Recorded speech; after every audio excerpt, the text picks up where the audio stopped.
Assalamualaikum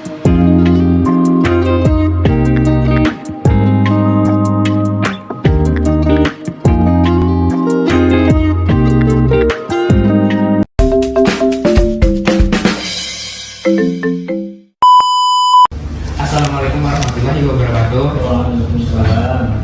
Selamat siang. Kalau boleh tahu dengan Bapak siapa? Baik, Pak Tommy. Perkenalkan, saya Tariq Afiza dari OSIS SMA Negeri 1 Mantewe. Bolehkah saya meminta waktu Bapak sebentar untuk mengajukan beberapa pertanyaan? Terima kasih atas izinnya. Saya di sini ingin bertanya seputar anemia pada remaja dan hubungannya dengan stunting. Pertanyaan pertama, bolehkah kami tahu apa itu anemia dan stunting? Cuman lanjut.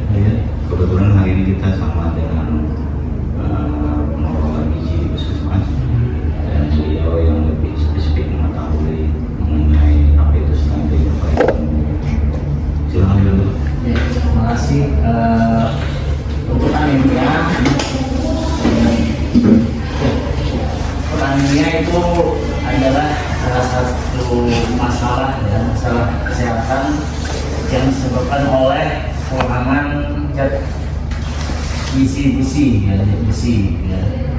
Jadi dia kekurangan hemoglobin pada darah, itu yang menyebabkan terjadinya anemia. Sedangkan stunting adalah proses pertumbuhan terhambat, ya, gangguan pertumbuhan yang disebabkan banyak faktor sebenarnya ya. Cuman yang faktor utama itu karena salah satunya asupan makannya yang memang kurang dalam waktu kurun yang cukup lama, sehingga terjadi penghambatan pertumbuhannya. Nah, selanjutnya pertanyaan kedua, seberapa mengerikan anemia untuk remaja, Pak? Sangat mengerikan sebenarnya ya, karena anemia ini ada dibagi beberapa kategori sebenarnya. Ada yang namanya anemia ringan, sedang, sampai anemia berat ya. Kalau sudah mengerikan tadi dibilang ya, kalau sudah sampai anemia berat ya. Karena apa? Anemia berat ini dia nanti kita tidak akan bisa aktivitas lagi ya. Bangun pun susah biasanya ya. Biasanya kalau tanda-tanda ringannya biasa kita kenal dengan 5L biasanya. Mungkin sudah sering ya nonton mungkin di iklan atau apa, 5L, lelah, letih, lesu ya. Mungkin sudah tahu ya. Nah, itu gejala awal.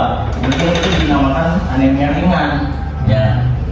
Kalau sudah sampai berat tadi, kadang dia sudah tidak bisa aktivitas lagi, lelah, lemah, lunglai, akhirnya sampai lalai. Nah, lalai inilah yang menyebabkan kita tidak bisa beraktivitas sama sekali ya. Bahkan sampai dirawat inap, dan mungkin kalau sudah tidak ada, mungkin terlalu rendah hemoglobin dalam darahnya, bisa risiko kematian juga.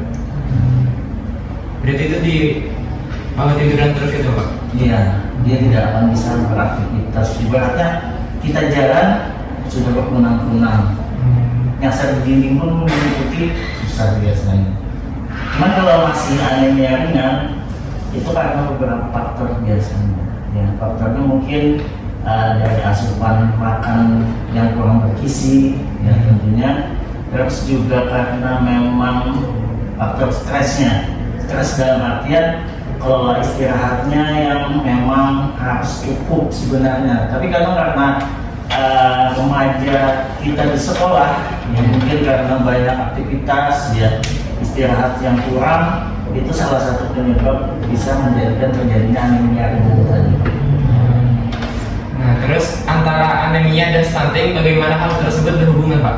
Nah, kalau itu sebenarnya ya, anemia ini ya, anemia ini di dalam dia kan sebenarnya untuk proses apa yang namanya ya, sel darah merah ya, pembentukan sel darah merahnya itu berfungsi untuk mengoptimalisasi pertumbuhan sebenarnya. Sel-sel di dalam tubuh itu optimal berfungsi, tumbuh dengan bagus kalau sel-sel darah merah itu sesuai, walaupun di dalamnya sesuai ya hemoglobinnya tadi.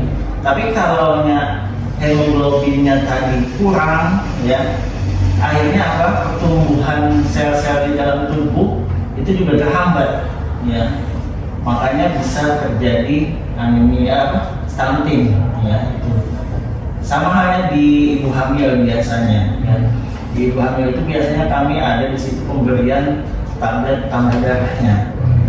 Apabila ibu hamil itu tidak melaksanakan anjuran tadi ya, minum tablet tambah darah tadi, itu kan tujuannya untuk mencegah anemia.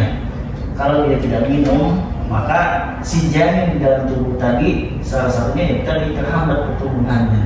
Nah, dan akibatnya nanti lahirlah anak dengan mungkin nanti berat badannya kurang, ya, panjang badannya kurang, bahkan ada yang prematur biasanya sampai cacat dan menjadikan stunting tadi.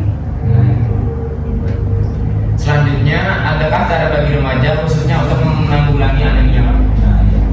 Kalau bagi remaja ya untuk penanggulangannya yang pertama tadi kita kembali lagi ya, asupan makan tadi memang harus bergizi ya.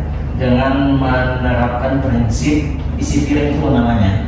Ya, sekarang namanya isi piringku.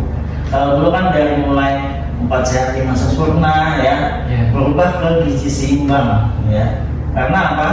Kalau dulu 4 sehat 5 sempurna kan apa namanya? Nasi, lauk pauk, sayur mayur ya, buah-buahan dan susu biasanya. Tapi kalau sudah gizi seimbang berubah kita, jadi susunya tidak mesti wajib lagi sekarang. Jadi 4 pilar ibaratnya dari nasi, lauk pauk, sayur dan buah itu sudah mencukupi. Nah itu tadi. Untuk yang untuk remaja yang sudah terkena anemia, bagaimana cara agar tidak berakibat pada terjadinya stunting pada anak di kemudian hari? Untuk selanjutnya. Ya, untuk generasi selanjutnya. Makanya tadi kita kan dari kesehatan ya. Sekarang kan dulu kita pencegahannya dari awal ibu hamil. Sekarang kenapa kita ke sekolah-sekolah dalam hal pemberian tablet darah yang biasanya. Nah itu untuk pencegahan dini sebenarnya ya. Serta kita juga pengenalan bahwa oh ini loh terjadinya stunting itu karena apa penyebabnya, gejalanya apa-apa dan cara mencegahnya. Makanya kami kadang ke sekolahan memberikan bimbingan biasanya ya tentang makanan yang bergizi tadi ya, pola istirahatnya cukup juga ya, jangan terlalu stres. Kadang ulangan biasanya ya. Untuk perempuan remaja putri biasanya kadang hormon terganggu ya, bisa mengganggu hormonnya, apalagi ditambah mereka siklus setiap bulannya juga ada ya. Nah ini tadi yang mempengaruhi bisa kadang terjadi anemia ya, makanya perlu ada penambahan suplemen tambah darahnya. Nah itu tadi harus dikonsumsi, tapi kadang bermasalahnya kadang ada yang mau minum, ada yang enggak. Nah ini ya, ini yang jadi problem kita, masih kita terapkan supaya setiap minggu, padahal minumnya setiap minggu satu minggu sekali ya, minum 1 minggu sekali. Jadi untuk pencegahan itu supaya nanti kita terbiasa, tidak hanya pada saat minumnya pada saat kalian ibaratnya pada sekolah, tapi nanti menginjak remaja, dewasa, nanti tetap minum suplemen tadi ya. Mau nanya nih Pak, misalnya atau orang-orang yang alergi obat atau nggak bisa minum obat itu, selain minum obat itu ada nggak caranya lagi Pak selain minum obat tadi? Bisa dianjurkan ya, nanti mungkin itu ke arahnya lebih kepada medis lainnya ya, ibaratnya misalkan obat itu tidak semua obat sebenarnya ya yang alergi ya, jadi nanti mungkin bisa dialihkan mungkin obat yang masih ibaratnya masih ringan ya, tapi tetap tujuannya sama ya, biasanya bikin kecuali kalau memang sudah sama-sama tidak bisa dikasih ya, yang mau nggak mau biasanya dalam penerapannya pemberiannya supaya mungkin khusus lagi gitu biasanya. Gitu. Menurut Anda sedangkah remaja sekarang memperhatikan tentang anemia? Jika belum, apa yang harus dilakukan agar remaja lebih memperhatikan itu? Setahu kami ya, dari evaluasi setiap sekolah sudah disampaikan sebenarnya mereka mungkin sudah ada yang paham juga ya tentang anemia. Cuman ya itu tadi memang perlu kita saling tetap mengingatkan ya. Mungkin terutama kalian yang nanti kan sebagai perpanjangan tangan kami juga ya, nanti selalu mengingatkan dan bahkan ini nanti kami terapkan juga sebenarnya sudah dari dulu minum tabletnya itu di sekolah ya, di depan sekolah, nanti di depan guru ya, jadi supaya sama-sama. Kalau yang ibaratnya kita minum di rumah kadang ada alasan juga lupa ya, kadang itu tadi, dan akhirnya mereka juga melalaikan terjadinya anemia tadi ya.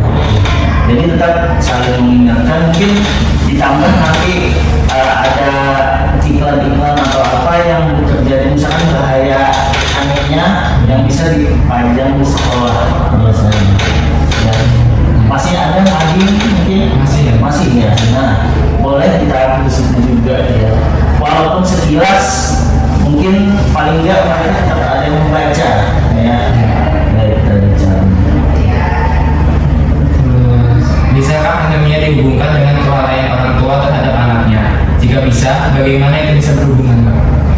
Bisa terjadi ya, karena ya tadi kan anemia tadi terjadi tidak hanya macam-macam ya faktornya tadi, selain mungkin asupan makannya ya, terus juga istirahat tadi. Kalau orang tuanya tidak memperhatikan anaknya, mungkin dari segi makannya saja nih ya, orang tua tahunya cuma ngasih jajan uang ya, tidak tahu tuh anaknya mau beli apa tanpa ada kandungan gizinya, yang penting anak ini kenyang. Akhirnya apa? Ya itu tadi salah satunya bisa terjadi anemia ya, karena tidak ada tahu kandungan apa yang dimakan anak ya, itu tadi salah satu. Yang kedua juga balik lagi ya, karena mungkin istirahat yang kurang tadi, kadang malam begadang ya, itu juga orang tua juga sebenarnya harus perhatian ya, waktu batasnya sampai jam berapa mungkin tidur malamnya, mungkin itu salah satu juga. Kalau dibiarkan berat mungkin biarlah anak itu misalkan tidurnya sampai jam 12 malam ya, jam 1 mungkin, itu juga nanti terjadi anemia juga pengaruh. Terakhir, harapan Anda untuk remaja ke depannya apa, Pak? Ya, harapan kami sih bisa menciptakan generasi yang sehat tentunya ya. Iya. Dari awal sehat diri dulu supaya menjadi kualitas yang berkualitas ya, menjadi generasi yang cerdas, nanti bisa mengoptimalisasikan kesehatan. Tidak hanya di wilayah puskesmas saja lagi, jadi wilayahnya tuh luas ya, lingkupnya di sekolah.